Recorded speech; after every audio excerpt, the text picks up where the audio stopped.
she's withholding. She's not giving herself permission to have an orgasm during intercourse. Manipulating her clitoris while you're having intercourse with her. Have you tried that? Yes, I've tried that. An attorney, I suggest you call him. Oh, we talk to him all the time, you know, but... Okay, so tell him to give you a key. I'm not. And if you touch my door, I'll get you arrested. Okay, well, we'll just find other ways of getting in and out of the place, you know? You do listen, climb over the roof, go in the windows, I don't care. Oh, great. So if I find any of you in the hallway in the building, you know, a poll check with you, I'm going to have you arrested. My men have orders to the police will laugh. Detain you until I can get a cop. Yeah, the police will laugh. You like... Oh, that's okay. I've been laughed at before. Wouldn't be the first time. So I guess you must enjoy being laughed at, then. Yes, I do. I love it. Okay, well, that's how you spend your time. Right. Be my guest. Bye-bye. Bye-bye. What's this, Mark Simone? Yeah, what do you want to ask? Mark Simone, you made a statement on the air that Come Fly With Me was on Autumn in New York was not recorded with the bass band. No? Well, who? No, you misunderstood the question. He asked if Sinatra recorded Autumn in New York with a bassy band. Oh, I heard you say that it was... I know, and you heard incorrectly. Oh, I'm sorry. All right. Have the album... Well, don't let it happen again. It's a capital record. Yeah, with Billy May. I know, Billy May, but that had nothing to do with what we were talking about before. Okay. Thanks for calling. Jeff. Hi, Mark. I need a suggestion from you. I've got some videotapes. I got a 59 TV show with Crosby and Sinatra. And what's the suggestion you need? And I got the 80 Carnegie Hawk. But what's the suggestion? I'd like to meet some other people that have video cassettes. And well, there are people that deal in this stuff. Well, I want to trade, with people that don't have it. Well, I've got the 65. I'll tell you, write me a letter, and I'll send you some addresses of people you can contact. Okay. There are the Sinatra dealers and collectors all over the country and all over the world that trade this stuff. Right. And I'll put you in touch with some of them. Yeah, this month. 655-30. Vancouver, Washington, for Phil Donahue. Go ahead, please. Yeah, Mr. Lamb, why do you have this man on your program? Are you going to have maybe a second-rate talk show host on? This man is nothing. Why not have him on? Why do you intend to have any other talk show person on? Well, we've had a lot of people involved in the media, a lot of people covering the White House. I'm very disappointed, sir. You have a question? You have a question for Mr. Donahue? No, thank you. Can I ask him a question? Sure, go ahead if you'll answer. Oh, he's gone. What's your reaction to a call like that? Well, I obviously have said something he didn't like, and I just think it's too bad that he's not able to verbalize what bothers him. I do it all the time. It's very American. He should. I wish he would take advantage of the opportunity. Maybe he has a point. Knoxville, Tennessee. Go ahead, please. Brian, my comments will go kind of along with the magazine article, and I will try to say what I have to say real fast. Please don't cut me off. Mr. Donahue, I really appreciate this opportunity to speak to you. Since your show is syndicated, the average American can't call your show. It is my opinion, and the opinion of my family, that you are a liberal way out in left field who fawns all over the likes of Shirley MacLaine and Jane Fonda, Vladimir Posner, and their ilk, and you use your radical views to promote every deviant lifestyle as acceptable. I have seen you marching and attending the gay rights events, also the ERA feminists. You take advantage of every occasion to trash religion, traditional family values, President Reagan from the beginning to the present. Caller, do you have a question for Mr. Donahue? From homes where they believe that premarital and extramarital sex are wrong, have the same rights as the atheists. Certainly. They have the right to be in a classroom where their morals are not downgraded and harassed and ridiculed, and where it's pretended that there are some obsolete generation. Furthermore, let me point out, Pat, that the schools are teaching that something is wrong. They are teaching that it's wrong to have a baby, and that any type of sex is okay and so long as it doesn't produce a baby. There is no constitutional difference between teaching that it's wrong to have a baby and teaching that it's wrong to engage in premarital sex. Well, I know as a young man, I'm grandfather now, but I wasn't always one, and as a 17, 16-year-old, the maximum sex urge is running through a young boy, and you give him pictures of frontal nudity, you give him pictures of couples copulating, and that's what they've got here, plus homosexual and lesbian relationships with pictures and the whole thing. That is going to, you know, just send his juices coursing through him, and he's going to be out looking for sex partners as fast as he can. I mean, that stimulates sexual activity. Of course it does. And let me tell you, in addition to that, what it does to the girls. It absolutely shreds the girls of their natural modesty, which is nature's defense that helps her to keep her health and her virginity.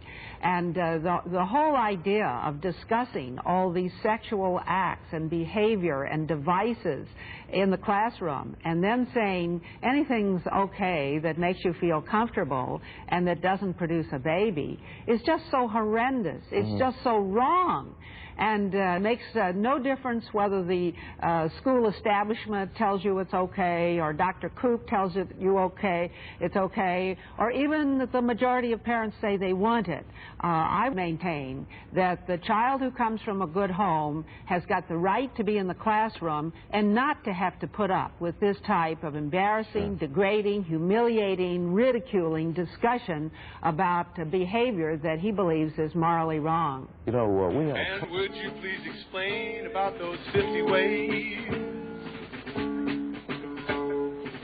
She said, why don't we simply meditate tonight? And I believe that in the morning you'll begin to see the light. Then I did Zazen and I realized she probably was right. There must be 50 ways to get enlightened.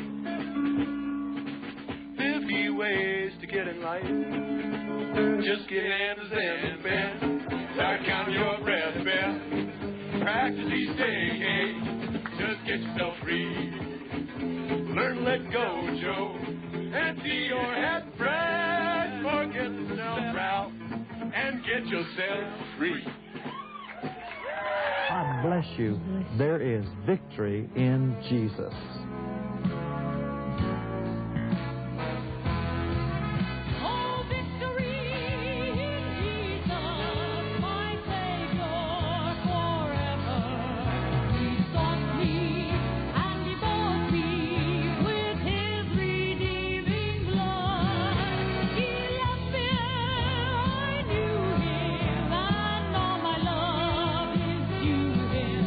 He plunged me to victory.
like to say, for those of you that like felt that you were looking for something a little bit more than you could ever possibly get at home.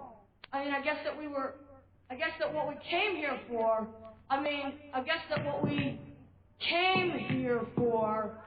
was to give you a little bit something that you couldn't get at home. To give you a little something that if only you knew what it was that you actually, in super reality, knew that you wanted. That means if you could focus all your energy, which you usually waste on false placebo kind of narcotic forms of pseudo-entertainment, and could concentrate all your fucking individual energy on understanding the priorities, then you could get to the point that I'm trying to get at. That you could get to the point that I'm at now, which means... Well, we're a socialist band, you know. I mean, you know, all the stuff that we do is like, you know, socially relevant, and it's like, you know, it's you know, what can I say? I mean, I've got to get my word. Well, you have nothing to say. The band, let me put it another way to you, gentlemen. The band seems to have some sort of a concept in mind. Now, I know we don't normally like to use words like concept in association with punk bands. Tricky word. Well, shall we say just more of a sort of, more of a like central idea that runs through the songs. Is that intentional, or? Well, we'd like to speak our piece, you know. Everybody gets a chance. Well, that's what you're here for tonight, is to give you a chance to vindicate yourself. Right,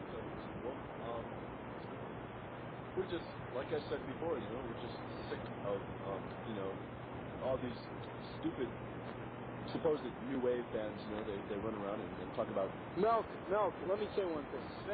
Subjects like I don't see that there's anything wrong with new wave. Excuse me, may I say one thing? Go ahead. Milk, face it, the only reason you're playing in this band is because you don't have a diploma.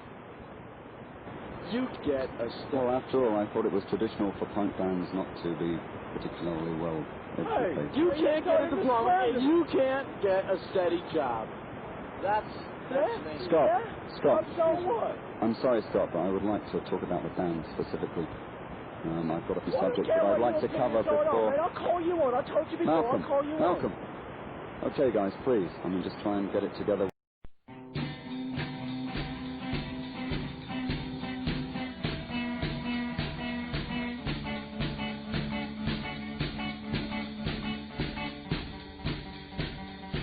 Oh, the rich people want what the poor people got, and the poor people want what the rich people got, and the skinny people want what the fat people got, and the fat people want what the skinny people got.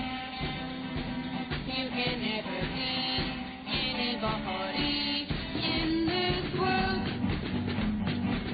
The short people want what the tall people got, and the tall people want what the short people got. The little kids want what the big kids got, and the big kids want what the little kids got. You can never please anybody in this world. Oh, the girls with short hair want long hair, and the girls with long hair want short hair. Oh, the boys with cars want motorcycles, and the boys with motorcycles want cars. You can never please anybody in this world. It doesn't matter what you do. It doesn't matter what you say. There will always be one who wants it the opposite way.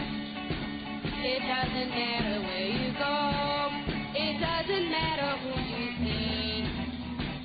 There will always be someone who disagrees. We do our best. We try to please, but we're like the rest. When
In Poland gave us the opportunity to really get to know the Jewish people. Nearly 4 million Jews live here in Poland, but they won't be found among the rural population, nor have they suffered from the chaos of war as has the native Pole. They set it out indifferently in the gloomy streets of the Polish ghetto. Yet within an hour after the German occupation, they were back in business. We Germans had a look at the Polish ghetto 25 years ago. This time our eyes are sharpened by our experience in the last few decades. Unlike in 1914, we no longer see just the most grotesque and comical of these questionable ghetto figures. This time we recognize that there's a plague here. A plague that threatens the health of the Aryan peoples. Richard Wagner once said, "The Jew is the demon behind the corruption of mankind." And these pictures prove it. Jewish home life reveals remarkable lack of creative ability to civilize.